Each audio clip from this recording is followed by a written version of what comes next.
a lot of what I do here on this channel is basically examining what people from other countries think about Australia, and sometimes even what Australians think about Australia.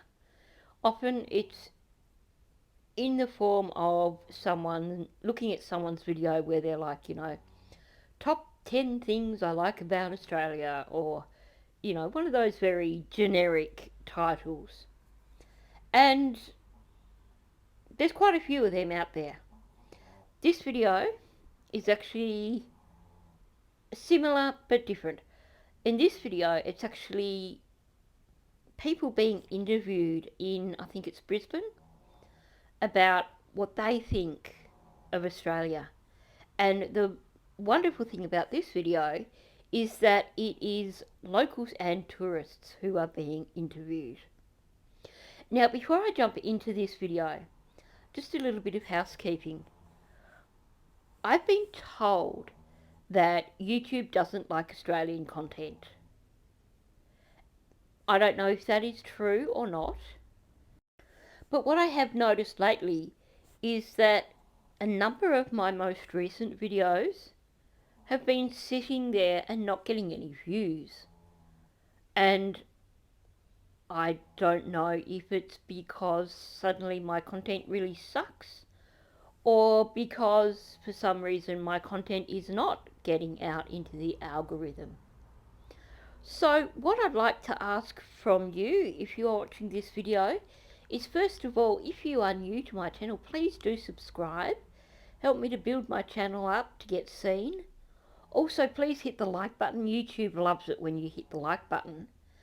And please do leave a comment below, even if it is just to tell me, hey, your content really sucks and we're not watching anymore.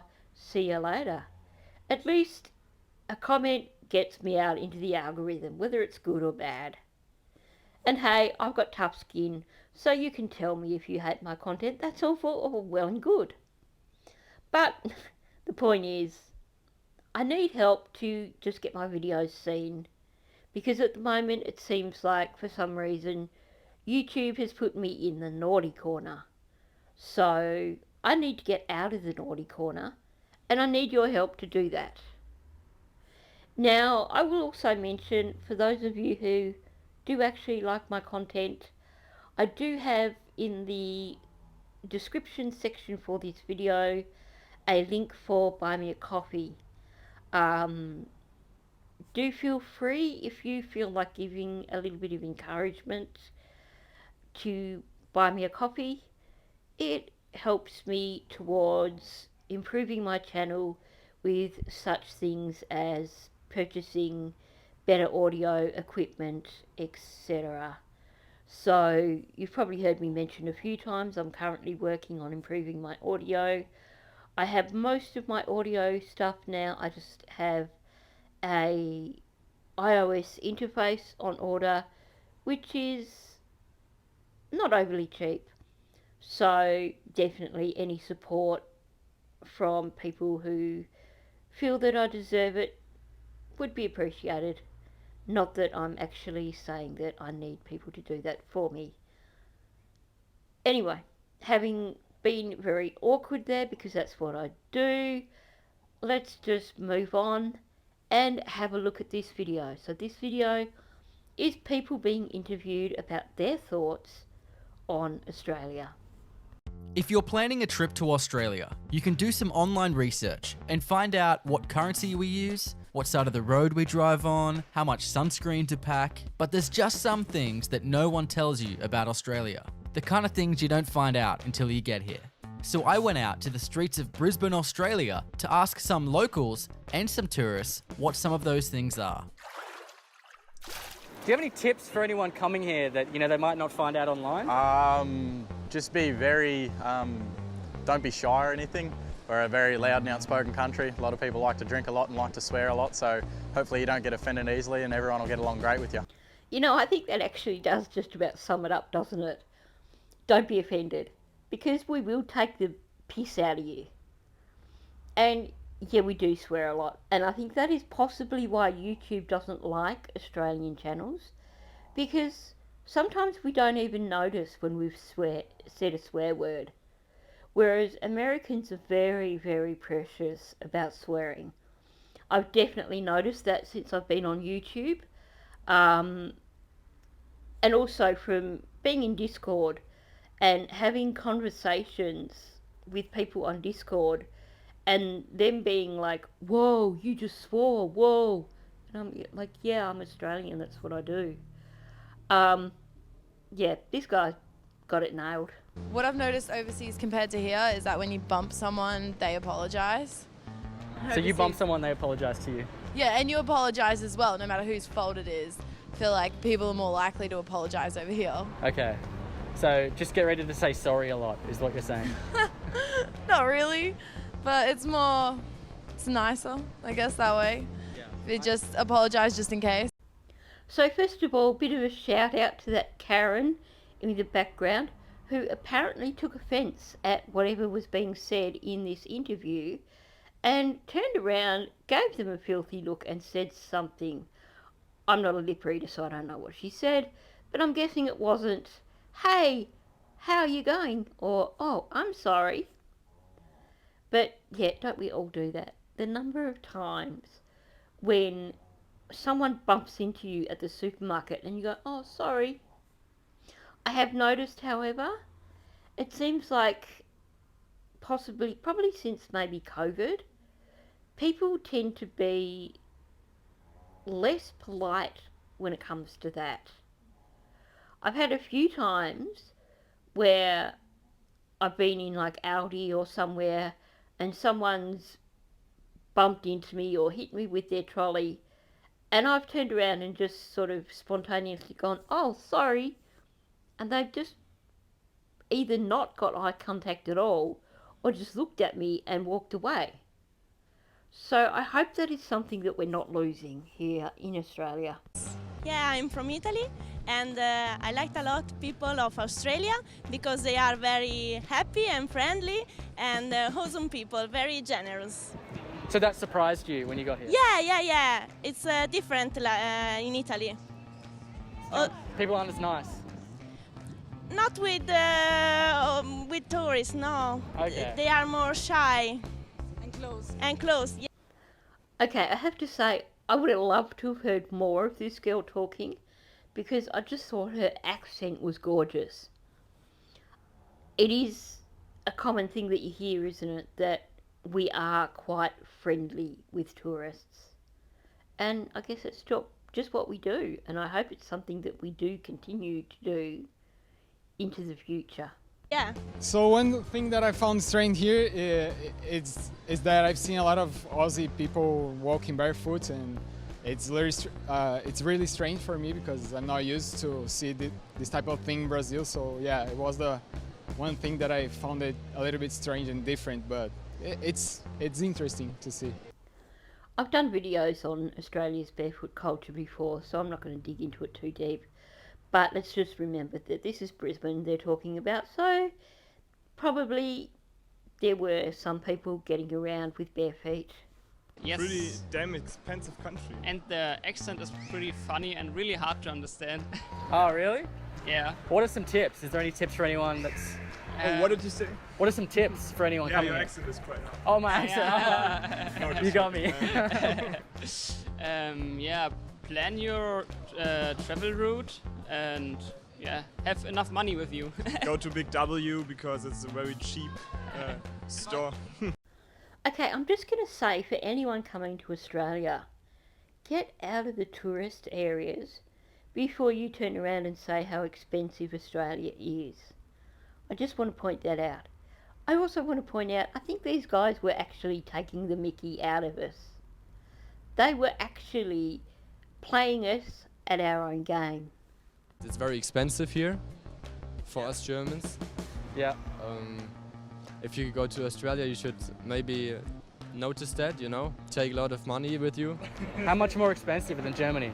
Or much more expensive, like triple the price probably. Triple? Yeah. Oh my God. Guys. I'm going to Germany. 1.5. Let's just imagine, guys, like, yeah, okay, for example, cigarettes or alcohol is like 3 to 4 times the price. For example, in Germany, for like one vodka, you pay like $7, like $7 Australian, and here it's like 40. Wow. So it's 6 to 7 times the price. But when it comes to like normal groceries you need every day, like vegetables or something, it's still cheaper. It's still more expensive, but not that much more expensive.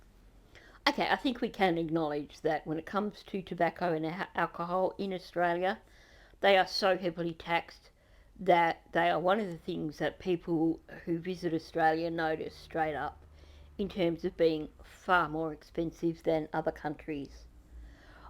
He was possibly a bit less committal when he spoke about groceries, so I would be curious to know from someone who's been to Germany how vast is the difference in terms of cost for groceries in terms of comparison between Germany and Australia.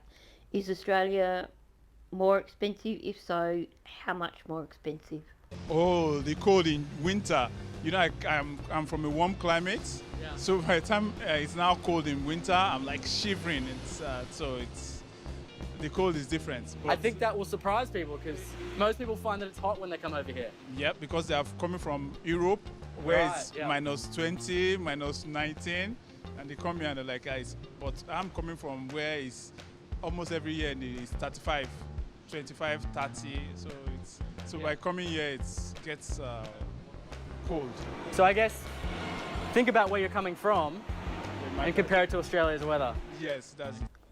Okay, this guy is spot on in terms of pointing out that Australia isn't all hot. But I wonder if he's actually been to the southern states as well, because he's there in Brisbane saying it does get cold as well. Yeah, okay, Brisbane can get cold over winter, overnight and stuff.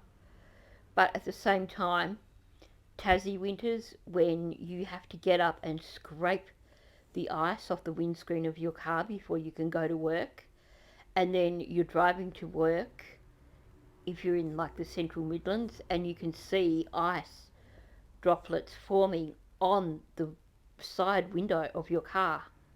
That's cold. So I'm from Ireland originally, and I guess one thing that people should look into is if you're going to do farm work for your second year, it takes a lot longer than 88 days. Can you explain what that means for someone who doesn't understand what you're talking about? So to get a second year extension on your visa, you have to do 88 days of regional work, but it's not like you're going to get 88 days in a row. You have to do like 88 actual work days, and with rain, with different things, that could take 5 or 6 months. So be prepared for hostel life a little bit longer than you thought. So you're here in your second year? Yeah. Yeah. Absolutely. And have you done all that farm work? Yep. 6 months later. Wow. How did you find it? What did you have to do? It was tough, but I was picking sweet potatoes in Bundaberg, and I guess I was lucky because I had someone with me. If you're by yourself, very, very tough. But we got through it. It's well worth it. It's a great country to live in, but just be prepared. So it's worth it to extend your visa for anyone Absolutely, watching? 100%. That's a very different perspective that I hadn't really thought about. The fact that, you know, if you're going to Australia on a working holiday and you're fruit picking or working on a farm, that you're not going to get the requisite number of days all at once. And I think there's a few things that people don't realise too.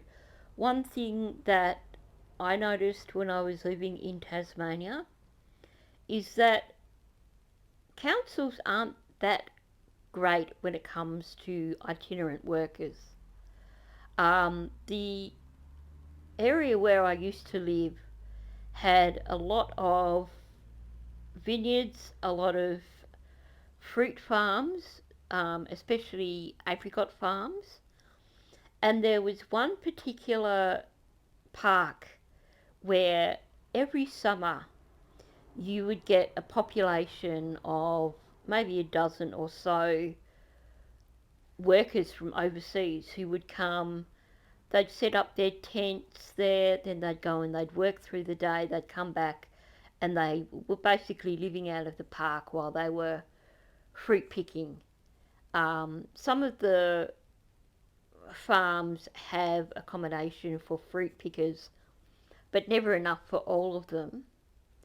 But the local council suddenly decided that people were no longer allowed to camp in that area, which suddenly meant that all these people who were fruit pickers had nowhere to stay.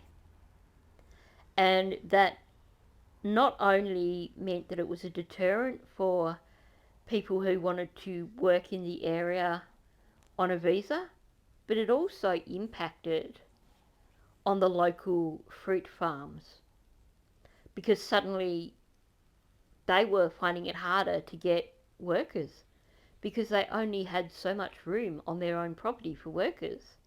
When you think about, the water usage, etc., it's not just about people camping there, it's about people camping there without too much impact. So, yeah, I think there's a lot of issues there that people need to be aware of when they do have this grand plan of heading to Australia on a travel visa, because there are hitches along the way, that's for sure. So I come from France, and the Australian accent is very difficult to understand.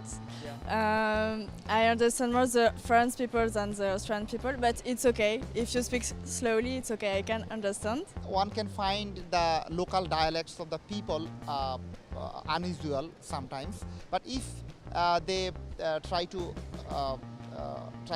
get the real meaning from the people, they can ask them again or request them repeat what they said. So if people look up phrases online, that'll do pretty well for them. Yeah, people can get these words from online. Yeah.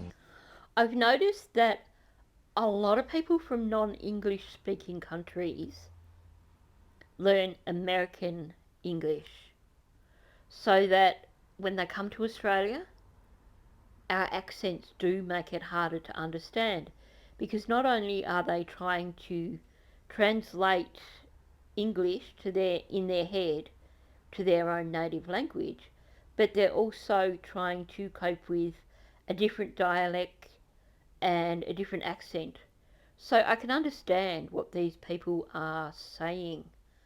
My response to that is that more Australians need to get out there and get their TESOL degrees, like teaching English overseas. I can't think of what all the acronym stands for, but more Australians need to get out there in other countries and start teaching Australian English to people so that we're not so hard to understand. You see, when you come to Australia, it doesn't matter that you know how to speak English, that you speak good English. They have their own way to talk. And even if you're pronouncing correctly, even if you're saying things that are correct English, they wouldn't understand. They do not comprehend. And it's just because they have a specific way to talk. So, and you will never get to learn that anywhere else. You have to come, you have to listen them to talk and try to talk like them, or you have to talk very slowly and ask them to, pay attention to you, and that way they will understand you. Otherwise, it will be just, what? Sorry, excuse me? So we've had some German friends come and stay with us, and they think that snakes are just everywhere. So that's probably a common myth, although the day they did arrive, we did have a snake in our backyard. They were a bit hesitant to sit in the pergola for a barbecue. But that was a very rare snake encounter. So online they'll find out that we have snakes, but we don't really have snakes, but we do actually have snakes. Correct. So we do have snakes, but we don't have snakes. If you're bushwalking and it's quite hot, obviously you need to be wary, but they're not out to attack you. You can come to Australia and be safe. You wouldn't read about it, would you? For the most part, if someone comes to Australia as a tourist, the chances of them actually coming across a snake are pretty damn slim, unless they are actually going bushwalking. And yet these tourists just happened to be in this person's backyard when they had a snake in that backyard. That is such a rare occurrence. So yeah, you know, if you're visiting Australia, don't be afraid of the snakes. Chances are you're actually not going to see one unless you are bushwalking. So I found this one to be a really interesting video. I think the biggest thing that came out was the difficulty that people from overseas have with understanding our accent and also just the way that we say things. I guess we do shorten a lot of words. We've had that pointed out to us. And we do have a lot of odd sayings, I guess, and a lot of words that are uniquely Australian words. And like I said, a lot of people who have English as their second language have actually learned American English. So for them there is that struggle as well of the accent. I thought this was a good video, a quick fun one to look at, and definitely interesting. So thanks for listening. As I said before, if you're new to my channel, please do subscribe. Also, please hit the like button because YouTube loves it when you do that. And definitely please leave a comment below. That helps me to know what you think of my videos for starters, and it also helps get my videos back out there into the algorithm and seen by more people. So thanks for watching, and I'll catch you in the next one.